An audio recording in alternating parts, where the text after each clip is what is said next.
একটি গ্রামে করিম নামের একজন বৃদ্ধ বসবাস করতেন। তার একমাত্র ছেলে রবিন খুবই অলস ছিলেন। দিনরাত ঘরে বসে থেকে সময় নষ্ট করত। কাজকর্ম করার তার মনেই হতো না। করিম তার ছেলেকে ভবিষ্যৎ নিয়ে চিন্তিত ছিলেন। তিনি জানতেন পরিশ্রম ছাড়া জীবনে কোনো কিছুই অর্জন করা সম্ভব নয়। একদিন করিম তার ছেলেকে বললেন, বাবা, আমার শরীর খুব খারাপ। তুমি কি আজ আমার জন্য কিছু কাজ করতে পারবে? রবিন কৌতূহল হয়ে জিজ্ঞেস করল, কি কাজ করতে হবে বাবা?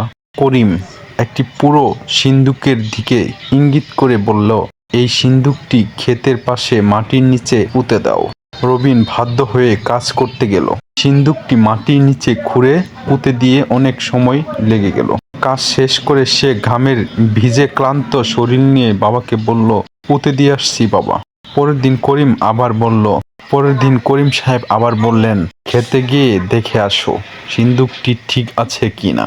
রবিন বিরক্ত হলেও বাধ্য হয়ে খেতে গেল।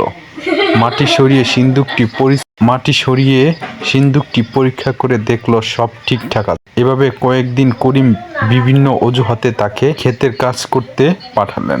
ধীরে ধীরে রবিনের মধ্যে কাজ করার জন্য অভ্যাস তৈরি হলো। কিছুদিন পর রবিন নিজেই ক্ষেতে কাজ করতে শুরু করলো। সে বুঝতে পারলো পরিশ্রমের মাধ্যমে প্রকৃত আনন্দ।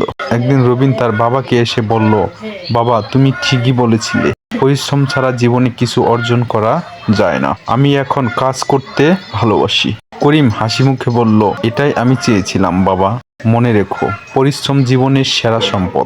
রবিন তার বাবার এই শিক্ষাকে মনে রেখে সারা জীবন পরিশ্রমী হয়ে তার জীবন সুখময় হয়ে উঠল, আনন্দ হয়ে উঠল।